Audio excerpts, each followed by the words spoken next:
Alrighty then. Welcome, Alec, to our Leaders Who Care series. Thanks for having me, Mark. Or I guess I should do what Matthew McConaughey, right? All right, all right, all right, like that. How he Yeah, does. exactly, exactly. Um, um, it was great seeing you in Abu Dhabi and getting a chance to meet you and hear about the good stuff that you've done and are doing, and show everybody why you actually deserve to be on a Leader Who Cares series. We'll do like, is it Missouri? That's or can't, which is the Show Me state? I can't remember. Yeah, Um, I know. I remember it too. Missouri or whatever. No, but we'll do that. But good place to start. Not unusual is if you can briefly introduce yourself. But I always have to put an asterisk to guys because the first thing guys usually say is what they do in their job or position. It's not the question. The question is where are you from originally? Where are you now? Whatever you feel comfortable talking about family and stuff. Something you've never told anybody and you want to reveal now that usually becomes interesting. It's like that. Just share a little bit about you. Yeah, of course. So, I was born in American Fork, Utah. Uh, my dad took a job with Hewlett Packard back in 2002, I want to say. So we moved to Eagle, Idaho, and back then, I think my parents bought one of the first lots out there, so it was still mostly farmland. And so, even though he was in the computer section of it. Yeah, so grew up there. We moved back to Pleasant Grove, Utah when I was about 15, 14, 15, and then Did did you high keep the school. land? No, I wish that we would have.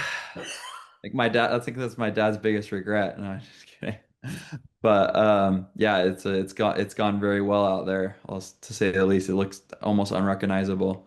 I bet. So yeah, I'm the oldest of five, so I've got three brothers and one sister.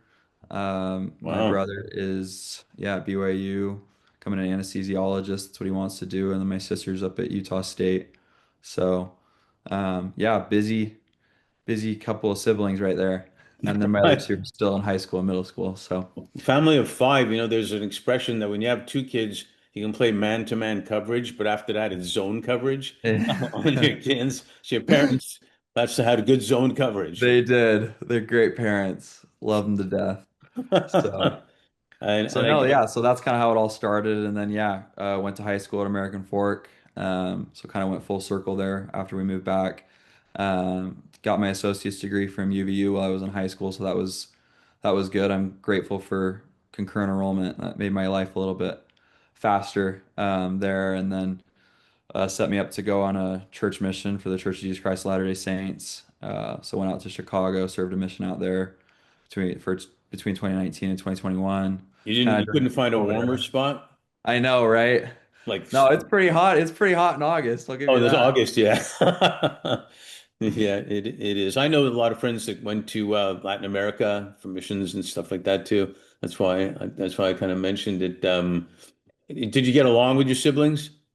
Oh yeah, absolutely. Yeah, they've been good friends of mine, and it's been great being somewhat close. Yeah, we just obviously got done with Christmas and New Year's, and it was fun being with them and hanging out and all the fun stuff that comes along with New Year's and Christmas. Yeah, I think I may have mentioned I have a 97-year-old aunt that's like a second mom up in Montreal, and she, to your point, she says it was so nice when everybody was in the same town together all the Yeah, time. And there's a lot to be said for that, I think too, for family and values and just foundation and everything. And the world's changed a little bit where people all are over the place, but it makes sense. And in fact, if you look at, not to get too far off track, if you look at blue zones, do you know what blue zones are? uh-uh. Blue zones was something created by Dan Buettner that he studied around the world where people are the happiest and they live the longest. Mm, And it relates to diet and exercise and things like that. Never. But the thing that was the biggest thing was they felt they belonged to a community. And by far, it was the biggest thing of all. So I get I it. believe it. Yeah, I get it. So what were you like as a kid? Were you Michael J. Fox on Family Ties type of guy? If you I don't know if you remember that, or was it tech? Were you organizing stuff? Were you into music? What were you into? I played a lot of basketball. We played some tennis. My dad was probably the biggest BYU fan out there. So he would always get us in the car at like 4 or 5 a.m. and we drive all the way down to Salt Lake and back in a day, go watch a 1 or 2 p.m. BYU football game. So he got us way into that. He was a manager for them for many years while he was in college and just after too. So Did you know uh, Steve Young there at all? I want to say I think he did. Yeah. I don't know if he knows him super well, but yeah. I Yeah, saw him at a I my saw him dad's at claim a to fame, he got tackled by I don't want to butcher the name, like Markel Fultz, I think, on at BYU and tackled on national television, so that's his claim to fame. Didn't get out of the way in time, but Hey, listen, what they say, bad PR is better than no PR or whatever. yeah, exactly. Exactly. No, but yeah, so honestly, like we were outside kids most of the day. Like, I mean, I do remember the day that we got a Wii, played Wii Sports. Those were the days with Mario Kart and using the wheel. Right. Um, no, but yeah, most of the time we were outside. We had a great neighborhood, waterfalls and just, we had bike paths and like, I mean, basketball courts, tennis court, big swimming pool, for the clubhouse. And so we, my siblings and I, we just would make up the craziest games. And I think we spent a lot of time just having fun outside. Yeah, that's another solution, if you will, for living healthier and longer and whatnot, being out there all the time. The infamous, when mom calls you for dinner, come on in type of deal, right? Yep. Because you're just outside playing. We used to skate outside all the time, and where I grew up in Montreal, and it was fun. We weren't on a screen all the time. No. Yeah. Yeah, I remembered. I mean, some of my fondest memories are just, we had a rope swing like 5 minutes away, right? Just spending a ton of time floating the, Boise River. It just, yeah, lots of fun biking down to Cold Stone. Yeah, and if you had, we had early morning hockey practices, and so you have icicles forming on you when you come out of the rink and things like that. Um, I don't know if we appreciated it as much as when we tell the story now, but it was cool. I noticed also you're involved in some really cool volunteer stuff too, like Boy Scout volunteer, and you were involved with poverty for the National Honor Society. Yeah. What were you envisioning for yourself during that whole period? Yeah, I mean, the Boy Scouts of America at the time was really correlated with our church, right? So a lot of guys in the church became Eagle Scouts, which I did, so um it was kind of a big journey with that. It does take a lot of time. I started when I was 12 and all the way up. I have some pretty crazy memories and stories from just going to scout camp and, good and bad, right? Got strep throat one time when I was up there, nobody believed me. And so 3 days later, I ended up going to the ER at 2 in the morning. Damn. So, but I mean, then there's some great stuff, you get to go shoot guns and archery for a week and, do a bunch of merit badges and, some of my fondest memories, obviously, with even that is just, doing my Eagle Scout project. I was, I think, 15 or 16 when I did it. I was back already in Utah, and we did it at Mount Mahogany Elementary School, just a local school here. We painted all the bike racks and basketball hoops, and all the curbs, and got the whole community together to do that, It's which so was super important. fun. Yeah, Yeah. it goes back to the belonging thing again, Yep.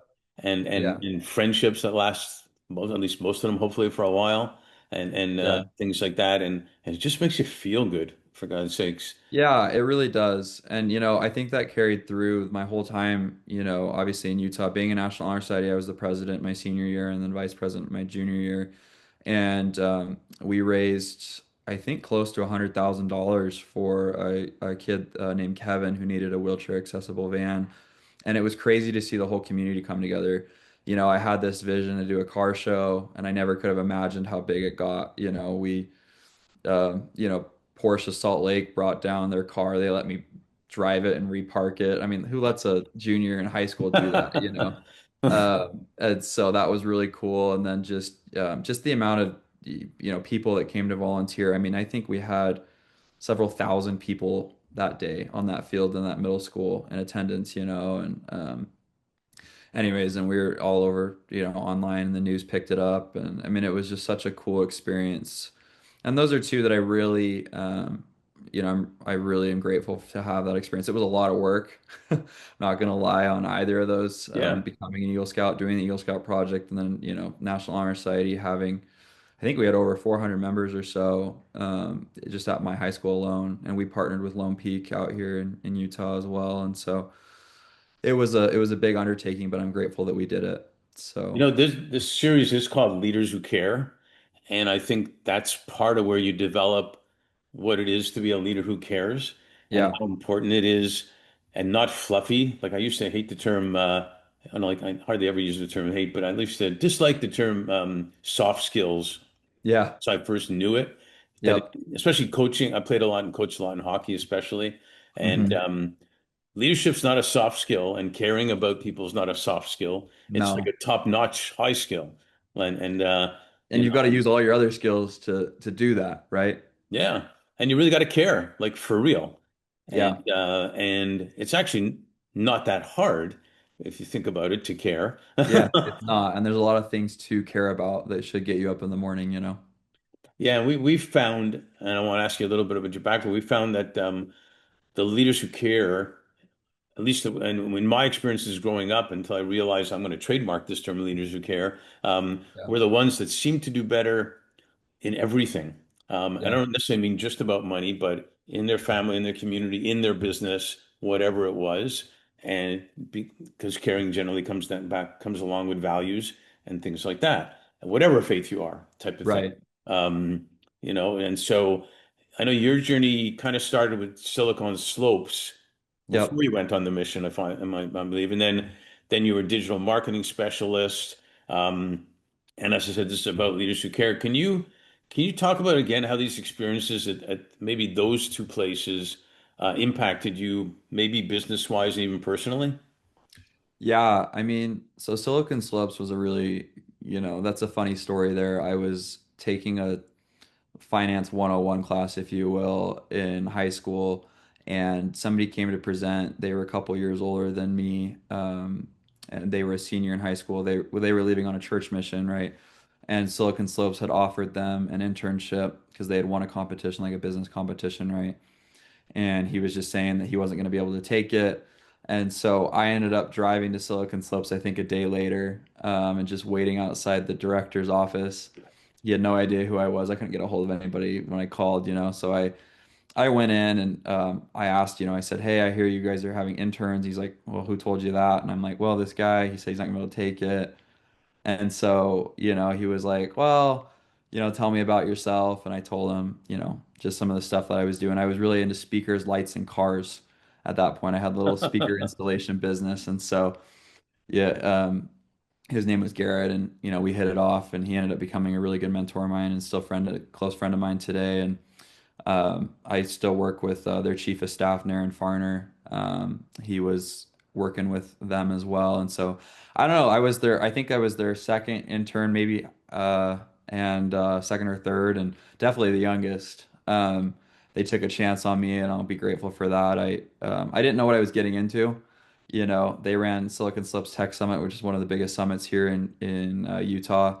People flying from all over the world. And it was really, really big. And I still think it's pretty big, but back in 2016, 2015 timeframe, as it kind of grew and grew and grew.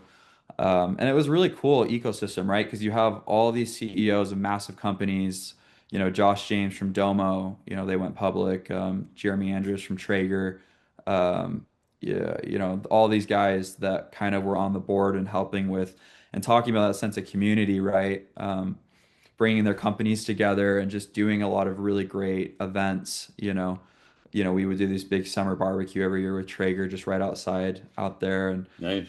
thousands of people, right, between the tech summit and these events that they would host, right? And Clint Betts is the CEO of Silicon Slopes, and he's just such an awesome guy.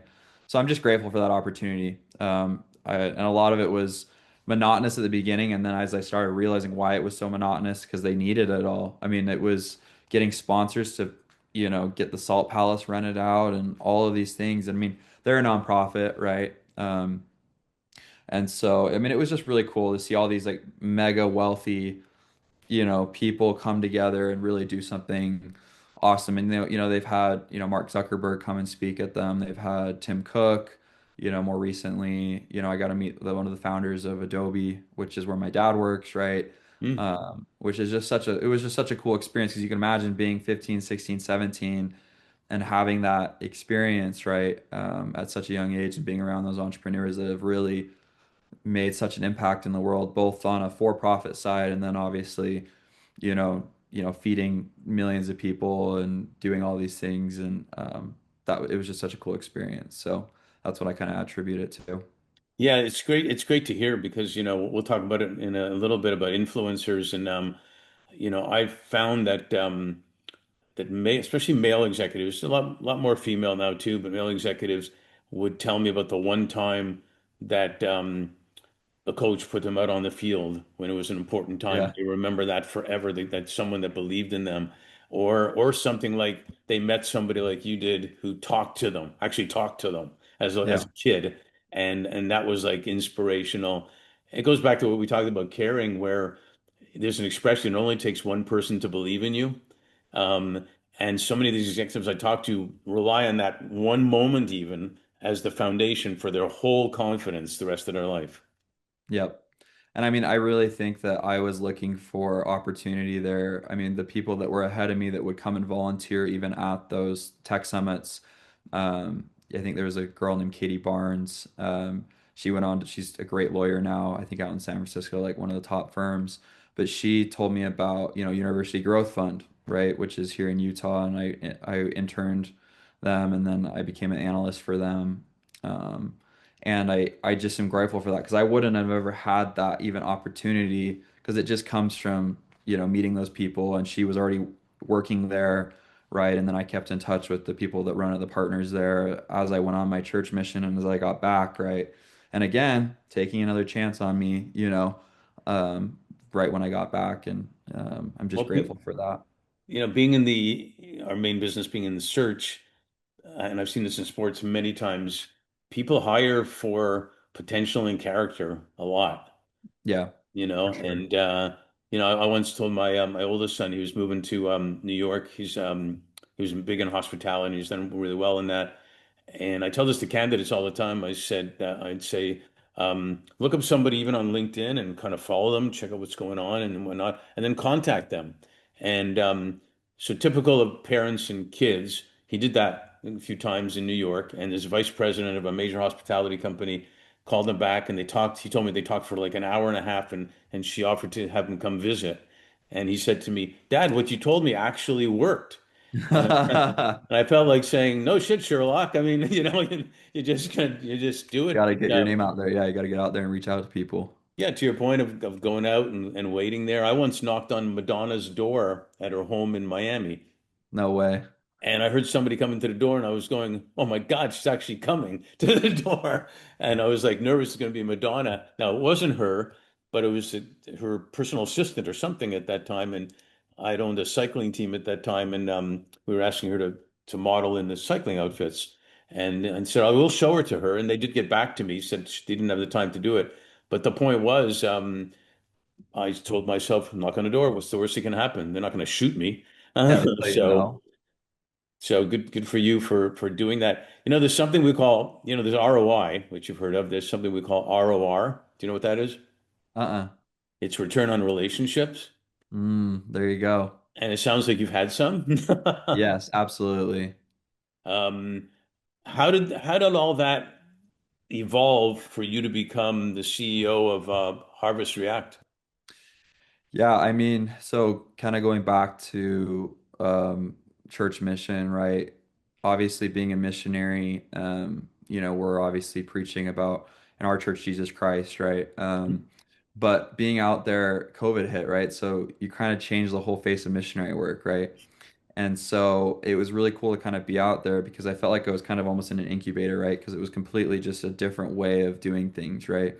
So, we got licensing from I think Sony to do drive-in movies, right, for the community, and we do church tours, right? Obviously, this is back when we had masks and stuff, right? We did a big, huge toy drive. I think we raised over 100,000, in the span of a couple months, doing a big toy drive out there. And eventually it led me to doing a lot of digital marketing too, which it was really cool because, I'm obviously I've got a big faith, and I think God puts us in different situations for reasons, right? And going back to Silicon Slopes, right? I was doing Google grants for them, getting, you can get $10,000 a month per nonprofit from Google. At least back then you could, and I think you still can. And so I did that for, the church, right? Each mission is technically their own nonprofit, right? And so we'd start applying to these Google grants and stuff. And so Well, did a lot of work with Facebook and Google Ads. And so, by the time I got home, right, I had been building some software and doing these things and that I wouldn't have had the opportunity to do otherwise, right?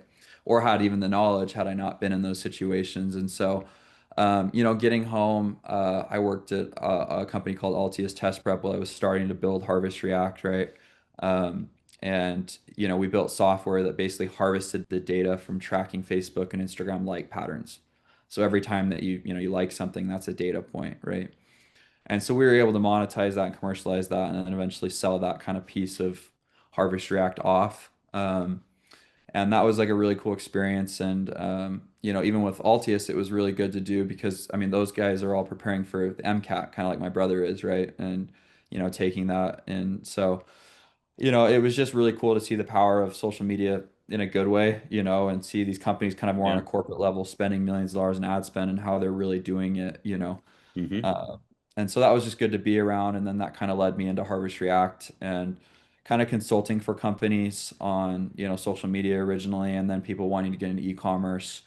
Um, and the e-commerce at first, it was working okay, and then it just completely tanked because Amazon was making a bunch of changes and stuff like that. And then I think I learned the hard way. I was much too trusting of certain people, and I got to be on the lookout for that, and kind of lost my shirt and a few things of that, and had to completely restart and rebuild kind of that after that first initial success, then a complete utter failure. And I'm still kind of repairing a lot of what's happened from that still to this day, but it's been worthwhile. I'm grateful for it. I think everything happens for a reason. Um, and I want to help the world, in that regard. So it's been good for me. Well, I've found in sports that it seems that teams that win the championships lost it first. Yeah. And whether it means you got to really know what it takes to win and see what Yep. it takes to win and crave to win. Doesn't mean you're going to win every year, Yep. but you got to know what it takes, and seems to happen a lot, and in business too, where and all sorts of reasons. I mean, startups are risky and inherently risky, Yeah, they are. and Yep. and you hear about all the winners, but there's so many that didn't. It's so true. And then nobody can prepare you for it, right? And that's kind of what I've learned. Like, I didn't know what commercial fraud insurance was. I didn't know what Arizona mission insurance was, right? Like, they don't teach you these things even in college, right? I got my bachelor's from BYU, and like, I feel like I had a great entrepreneurship program, right? But even then, right? Finance and accounting, I mean, you can only do so much until you really have to experience it, right? Yeah, And for me, I think I have a very trusting personality, which can be really good, which is why a lot of the relationships really help me, sure. and I've been able to, do a lot of good in the business world, but it also comes with a, hey, an asterisk, like you gotta, be very, very careful, right? And Yeah. so, What does Ronald Reagan said, trust and verify? Type of yeah, I thing. wish I would have learned that lesson maybe a little bit earlier, Well, don't but lose. but Sorry. everything happens. Everything happens, I, so I I agree, and the key is, I saw the story about a young gal in Nigeria. It's a few years back that um, just not just anybody, but a young gal in Nigeria, and she started playing chess and got better. Make a long story, much longer story. I think they did a movie on her, shorter. And then she got a little bit better and started winning some regional things. And then she got someone helping her mentor in national things and international things and got expert. And somebody asked her, so what does it feel like when you win and when you lose? She said, I've never lost. And they said, what do you mean? You've won these. And no, I've never lost. Well, what does that mean? She said, well, I win or learn, which is what yep, she said, versus exactly. lose. And um, and that's smart because if you don't learn, it's going to be pretty hard to win that championship after. And say the least. You need a passion like you're talking about to do it. Otherwise, you'll burn out in a heartbeat. You got to love what you're doing, because you're going to be doing it a lot, So especially. true. It's so true. And I'm grateful that I could learn on that level because it was still a really big level, but it wasn't enough to break me. You know what I mean? And so one of my favorite people that I follow, he's got a little clip on Instagram, Bill Ackman, right? He talks about, I think he lost like over $4 billion or something like that. And of course, it's just a super bad investment that he was fully behind, right? He was going through a divorce. His wife left him, that he was getting sued by her because he thought he had way more money than he did, right? He had investors suing because they were all upset, and he came back and he talks about how he just went day by day, and just worked a little progress, a little more progress, a little more progress. And luckily, nothing of that nature happened to me, you know what I mean? But it felt like that, right? From a 21-year-old, right? And having Sure. that kind of that failure, and then kind of coming back, right? And just kind of going day by day in that progress. And here we are today with HarvestReact doing what I've always envisioned it doing, you know what I mean? And then all the other projects that we're working on and stuff like that, helping a lot of people out today. Well, So, talk to me a little bit about, you shared with me a little bit when we talked before and we met in Abu Dhabi. Share a little bit about what you are doing today.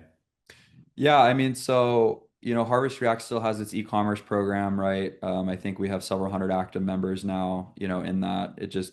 I won't get into the details of that, but I mean, people can check it out or reach out to me if they're interested. Hmm. And then, we run a Reg D 506C quant fund too. So, really just kind of changing the world in AI and the trading algorithms and doing stuff like that. And really built an awesome team there. We just brought on, Chris Barber, who's the head of FX for all of, Bank of America. I think he was for Well, many years. So, I mean, once again, though, people taking chances on us, right? And I'm grateful to be doing that with Naren and another guy named AJ Affleck. And it's been really a fun journey. We started it a couple years ago and it's finally grown and kind of getting to where we want. Was saving some of the details there, but yeah, I'm just excited. And I was talking to you a lot about, I've gotten into a lot more about trust structuring and helping people with that, and wealthier family offices and funds kind of structure correctly. And a lot of people don't know what DAFs are, kind of going back to the yeah. what the purpose of this podcast is, and donor advised funds, and trying to help people, learn about that stuff. Because if people could really, what we talked about, if they're, writing a $10 million check into their favorite charity, or, whoever they trust, and instead of that charity spending the money, instead of investing it and trying to make a couple percent a month on that and using those dividends to, pay out to the charity, and then that way they can continually continue the mission of that Hmm. charity, right? I'm really passionate about that, and I think that there's a lot of financial instruments that allow for charities to be able to do that, and nonprofits.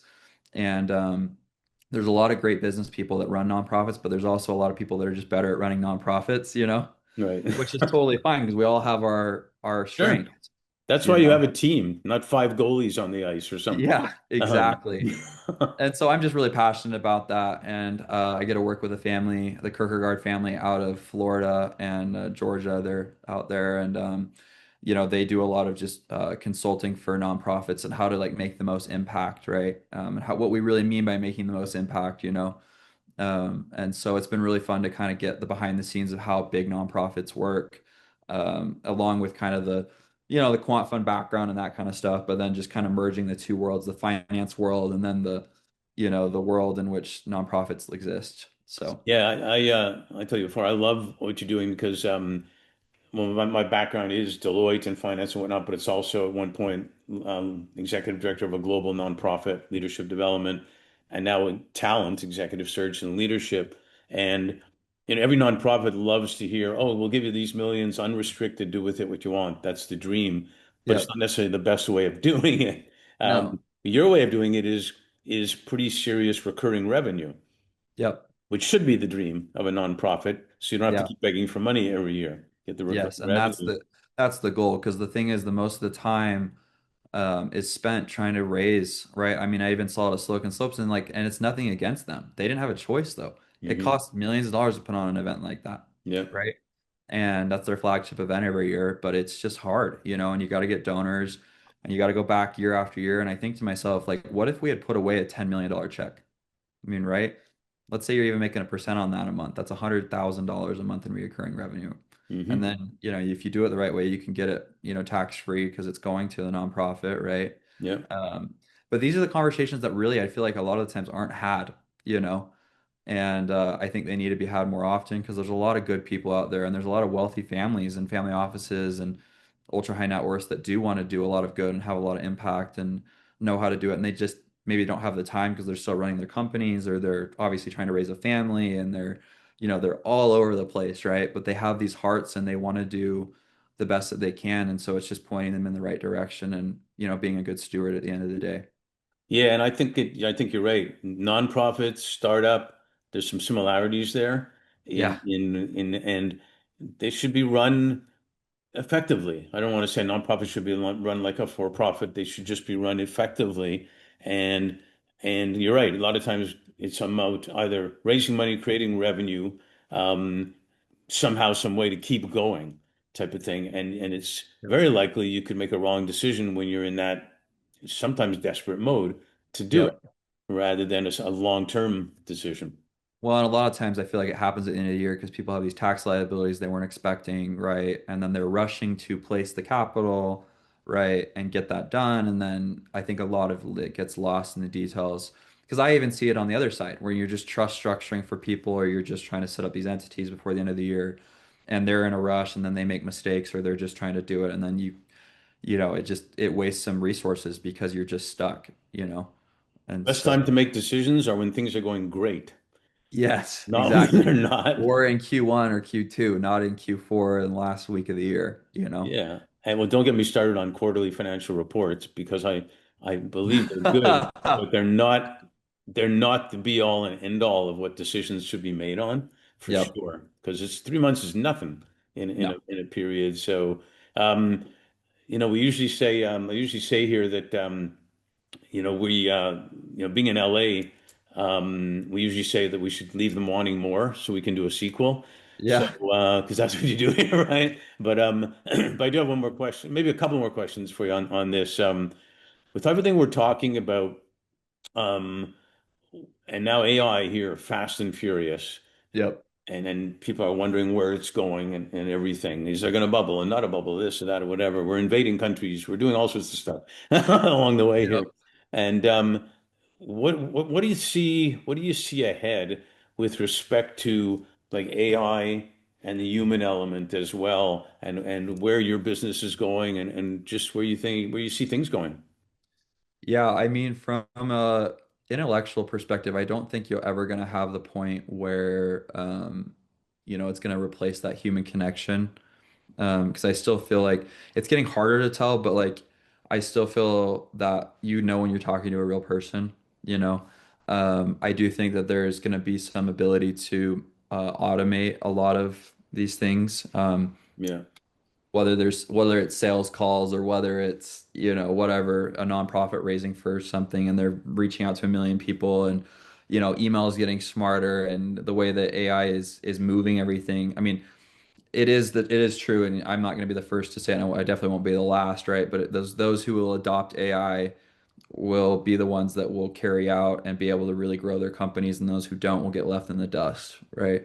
Whether it's a bubble or not from an investing perspective, I won't, get into that. I have no idea, but I do think that companies that use AI tools and who continually learn about it, right? Because there's new ones coming out every day, that I'm blown away with, right? I have no affiliation to this company whatsoever, but Bordy AI, my friend introduced me to them. Their sole purpose is to help founders raise capital, right? And so goes through its network and looks on LinkedIn, and then connects you to the person if they feel like it's a good fit and both people want to be connected. All automated. You have a conversation on the phone with Bordy, you have a conversation about, what you're doing, and it reaches out. And so just, somebody reached out to me and said, "Hey, you should try this, just see what you like and see if you want to put a company in there or not." But so there's a great example, I would have never known. yeah. Uh, and then, I mean, from like trading perspective and stuff like that, we were obviously on Abu Dhabi together. I went to, I think, I don't know if you went to Abu Dhabi Finance Week, Hmm.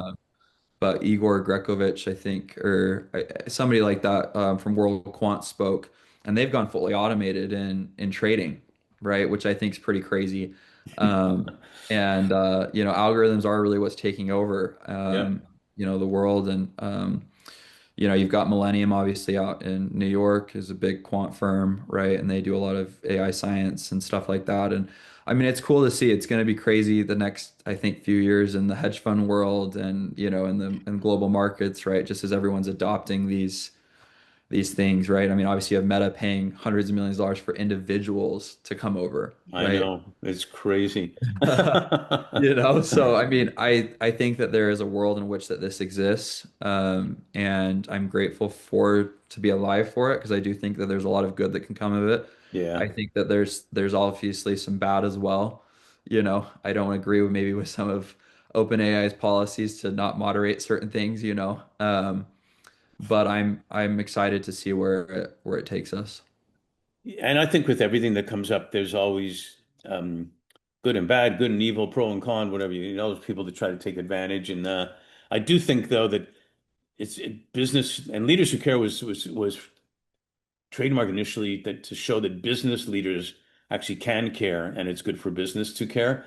And I Yep. think there might have to be some more caring done with respect to maybe some people who did not or could not keep up with AI and others. And whether it's helping in the community, them doing stuff in the community, somebody paying it that doesn't have to be government or Yep. stuff like that to happen because it will be good for business and good for community versus what could happen if that doesn't happen. Right. And it's a big gap there. It's funny.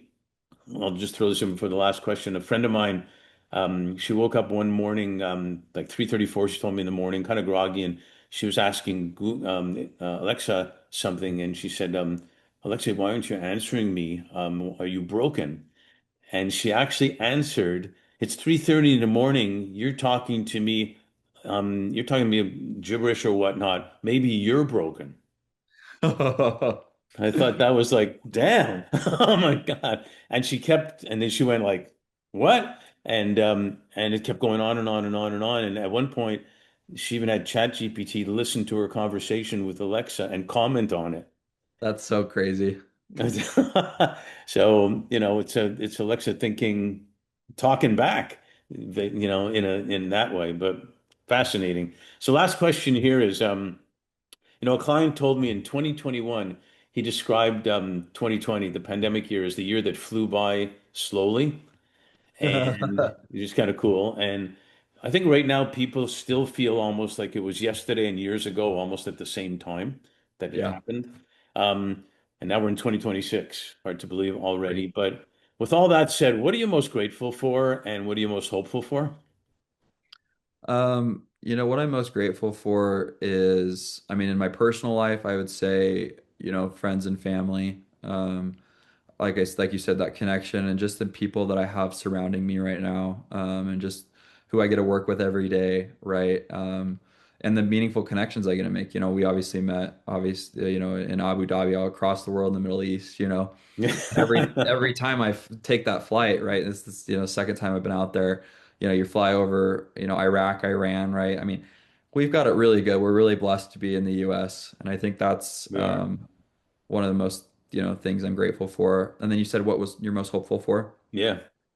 I think what I'm most hopeful for is just again that sense of um, I'm hoping that I can be a big impact, have a big impact in just everything that I'm touching right now and the projects that we're working on and obviously the nonprofits that we're consulting for and then just what else I can do, right? I mean, I think it's limitless and I've learned just every person that you meet, there's some way that you can typically work with them or help them and those types of abilities that we have and just being able to go to different places and experience different cultures and I'm hopeful for the world and for honestly where we live, the US. I think we can do a lot of good in the world. Even though people, I feel like in the news you turn it on every day and there's just something bad that's happened. But I don't feel like they broadcast the good enough. So Yeah. Amen to all that, man. there are, I get inspired though by doing the podcast and stuff for all the people that are doing amazing things. And that keeps me going because I think there's way more that are. And Yes. and I think everybody can be a leader who cares. Even with just a smile or something, everybody can be a leader who cares, and it becomes contagious. But I'm grateful for having a new friend that I had to travel across the world to meet and stuff. And I'm also hopeful because of you and the people you talk about around you that those are the people that are going to make a difference by caring. And so way to go. And thanks for being on the series. Yeah, thanks so much for having me, Mark. It's been a blast. My pleasure, man.